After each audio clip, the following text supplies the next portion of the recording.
taklim-taklim Ajengan Sanusi melahirkan ulama-ulama besar. Nah, Kang Munandi ini bisa jelaskan menarik sanad dakwah ini. Ya, Gimana? betul.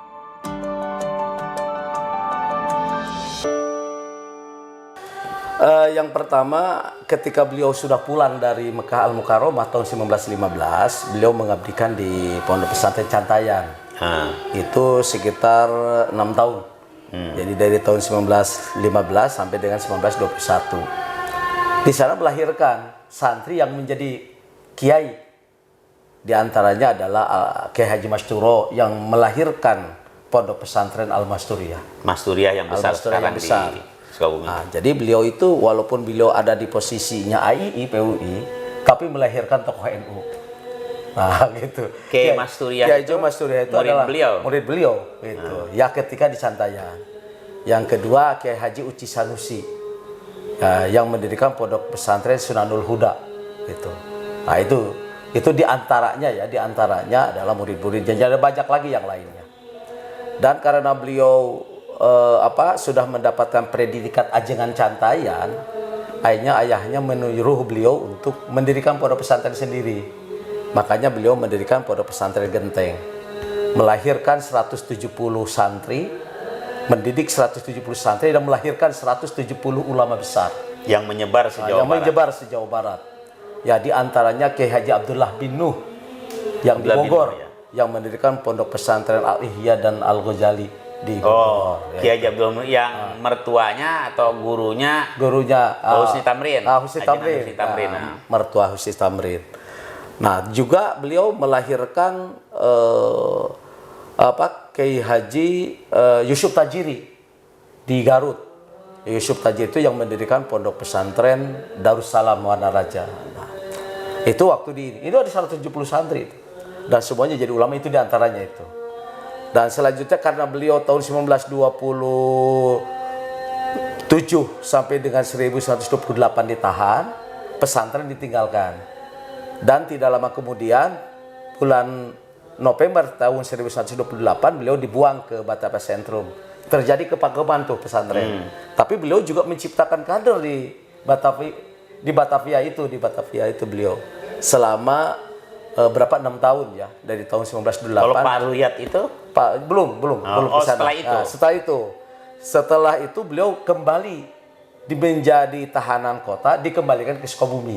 Tahanan kota. Yaitu di Gunung Puyuh itu. Di Gunung Puyuh itu sebetulnya dari Genteng ke Gunung Puyuh. Tidak, dari Genteng ke Jakarta dulu karena kan ditahan. Ya? Nah, dari Jakarta dikembalikan lagi ke Sukabumi dengan status tahanan kota, tapi tidak dikembalikan ke Genteng atau ke Cantayan. Tapi beliau ditahan di Gunung Puyuh karena dekat dengan di sana itu ada sekolah polisi ya. Jadi Secapa itu sekarang. Sejak Belanda ada. Sejak Belanda itu. Jadi sejak Belanda ada yang namanya school police ya, police school atau sekolah polisi yang tugasnya salah satunya adalah mengamati Kiai Haji Ahmad Sanusi supaya Kiai Haji Ahmad Sanusi karena posisinya sebagai tahanan kota. Ya, dia senantiasa diamati atau mungkin karena tahanan kota lah. Tapi karena posisinya sebagai tahanan, diintelin. Posisi tahanan kota, tapi dia juga bisa mendirikan Pondok Pesantren Gunung Puyuh tahun 1934. Jadi ketika di Jakarta beliau masih tetap tahanan, tapi beliau mendirikan AII gitu kan tahun 1931. Sedangkan di Gunung Puyuh beliau tahun 1934 mendirikan pesantren. Nah, dari Gunung Puyuh inilah lahirlah tokoh-tokoh ulama di Jawa Barat yang memang sampai sekarang bekasnya masih ada. Misalnya salah satu santri yang beliau didik waktu di Gunung Puyuh itu adalah Kiai Haji Ruhyat. Siapa Kiai Haji Ruhyat? Kiai Haji Ruhyat itu adalah pendiri Pondok Pesantren Cipasung, ayahanda daripada Kiai Haji Ilyas Ruhyat, tokoh NU juga. Yang pernah jadi ketua umum Bapak PBNU ya. Tahun berapa itu ketua umum PBNU? Di zamannya Gus Dur ya, kalau Gus Dur jadi ketua umum, beliau adalah jadi ketua Mansuriah ya kalau tidak. Ketua Syuriahnya. Syuriahnya beliau gitu. Nah, selanjutnya Kiai Haji Hoer Afandi. Ajengan Hoer Afandi. Ajengan Hoer Afandi. Miftahul Huda ya. Miftahul Huda, kakeknya dari UU ya, wakil gubernur. Itu juga ada muridnya dari Tasik. Selanjutnya Kiai Haji Irfan Hilmi dari Ciamis. Pondok pesantren Darussalam. Pesantren Darussalam itu juga adalah murid Kiai Haji Ahmad Sanusi. Jadi sebetulnya waktu di Gunung Puyuh tersebar Kiai Haji Ahmad Sanusi itu murid-muridnya. Ada yang ke Jakarta, ada yang ke Tasik kayak ini. Dan kalau EZ Mutakin itu beda angkatan di bawahnya setelah EZ Irfan. Mutakin itu di Gunung Puyuh juga sama. Pak Miftah Farid. Miftah Farid itu juga di Gunung Puyuh tapi pasca Kiai Haji Ahmad Sanusi. Jadi murid anaknya Kiai Haji Badri. Acep Jarkasih. Yang pernah menjadi ketua umum PBPUI tahun 1957 sampai. Jadi pengganti Ajengan Sanusi setelah meninggal Kiai Haji Acep Jarkasih. Adiknya. Anaknya yang pertama. Jadi kayak Miftah Farid bergurunya kepada anaknya masa Acep Jarkasih gitu. Nah, di sana di Gunung Puyuh itu yang banyak menyebar kemana-mana sebetulnya. Ada Kiai Haji Hoer Apandi, ada Kiai Haji Ishak Farid, EZ Mutakin, Ishak Farid, Profesor Ajengan Ishak Farid ya. Ishak Farid itu dari Cintawana yang dekat dengan Cipasu. Ajengan Ishak ya. Ajengan Ishak Farid. Terus ya saya lagi kecil oleh kakek dulu pernah diajak ke Ajengan Ishak. Iya betul. Itu Cintawana ya. Cintawana. Ya. Dan Ajengan Ishak itu termasuk murid yang cerdas tuh. Cerdas ya. Terus ada yang dari Bengkulu sengaja tuh belajar ke Gunung Puyuh, namanya itu Ibrahim Husain. Yang Profesor Kiai Haji Ibrahim Husain, ya Komisi Fatwa. MUI Pusat. Dia tertarik karena Kiai Haji Ahmad Sanusi menulis juga tafsir yang berbahasa Indonesia namanya Tamsiatul Muslimin. Nah, karena dibuatnya dalam bentuk buletin. Ibrahim Husain itu nyantri masa Ajengan Sanusi. Masa Ajengan Sanusi. Apa Acep Jarkasih kan beliau ulama kemari. Dia seletingan dengan EZ Mutakin. Jadi ketika tafsir itu nyampe ke Bengkulu akan itu ya, dia baca. Dia cerita beliau gitu. Ternyata ini ada kiai hebat nih di Jawa Barat, katanya di Sukabumi. Akhirnya beliau bergurulah Kiai Haji Ahmad Sanusi. Jadi luar biasa Ajengan Sanusi itu Ketua Komisi Fatwa MUI Pusat, pendiri Kiai Haji Profesor Dr. Ibrahim Husain itu pernah nyantren di Gunung Puyuh. Dan ketemu Ajengan Sanusi. Oh iya, ketemu. Allah. Luar biasa. Jadi beliau akhirnya, memang murid-murid Kiai Haji Ahmad Sanusi tidak terlalu banyak mendapatkan ilmu ya. Jadi dari 12 pan keilmuan itu paling juga hanya 1, 2, 3 pan keilmuan yang dikuasai. Namun setelah dia terjun ke masyarakat, 12 pan keilmuannya dikuasai.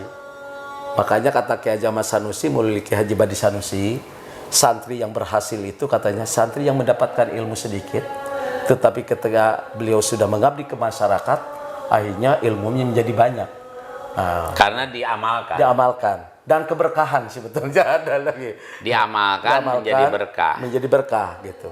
Jadi kalau dia sudah punya alat ilmu bahasa Arab, ilmu tafsir, ilmu hadis, tentu Allah akan mudahkan disiplin ilmu lain. Bahkan dia bisa beristihad setelah melihat realitas fikul wakil, realitas dakwah di lapangan. Jadi ilham, istihad luar biasa. Iya.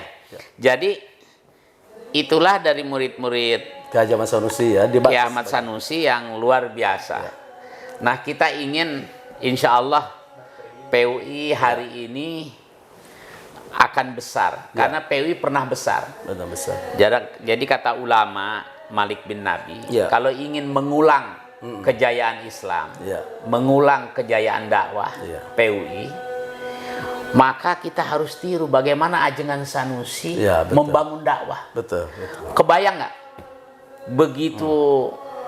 Begitu jidiahnya semangat Ajengan Sanusi melahirkan orang-orang yang tafakuh fiddin, melahirkan ulama-ulama besar di Jawa Barat yang bukan hanya ulama besar di Jawa Barat, ulama-ulama itu kan menasional. Betul. Kiai Haji Abdullah bin Noh, Kiai AZ Mutakin, Kiai Ibrahim Husain, Kiai Miftah Farid, dan lain-lain.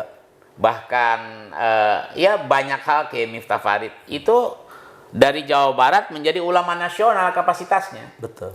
Nah, itulah sekelumit perjalanan dakwah dalam menyiapkan kader-kader ulama, kader-kader umat, karena perjalanan sejarah dakwah PUI ini, sejarah dakwah bangsa ini, dia memulai dari kader umat menjadi kader bangsa. Ya. Mbah Halim, Ajengan Sanusi, ya, MCH Ibrahim Hussein, Abdullah bin Nuh. Ini tokoh umat dan sekaligus tokoh bangsa. Milik bangsa, bukan hanya milik umat. Nah, ini perjalanan pendiri PUI yang kedua dan ketiga, Kiai Haji Abdul Halim, ya. Punya kekhasan sendiri bagaimana membangun basis-basis dakwahnya. Ajengan Sanusi fokus pada kaderisasi ulama. Nah, Ajengan Abdul Halim ini bahkan sejarawan menyebutnya salah satu tokoh pendidikan, salah satu tokoh pendidikan modern, kan? Betul. Bahkan salah satu yang memulai sekolah modern di Jawa Barat. Betul. Yang ketika itu masih pakai sorogan, ya, lekar, ya, di pesantren, tapi Mbah Halim sudah modern pada saat itu. Membangun pendidikannya melalui bangku-bangku sekolah, ya, supaya lebih formal, ya, lebih serius di dalam mengkaji ulumu syar'i maupun ulumu kauniyah. Nah, untuk itu maka lahir banyak hasil pendidikan Mbah Halim ini dengan sekolah mu'aliminnya, pendekatan sekolah formal, ya. Kalau pendekatan Ajengan Sanusi kan melalui pesantren-pesantren semacam salaf, ya. Salaf. Ini Mbah Halim melalui pendidikan-pendidikan modern. Ketika itu tahun-tahun awal sebelum kemerdekaan dianggap modern, menjadi pakai bangku, pakai kurikulum, pakai kursi. Nah, begitu juga Mr. Samsudin, yang makanya disebut Mister ini kan sarjana hukum dari Belanda. Ini luar biasa. Pendiri PUI ini ada ajengan, ada ahli pendidikan, ada ahli hukum. Ya. Keduanya perintis kemerdekaan. Nah, bagaimana kiprah Mbah Halim dan kiprahnya Mr. Samsudin? Ini Kang Munandi bisa urai juga.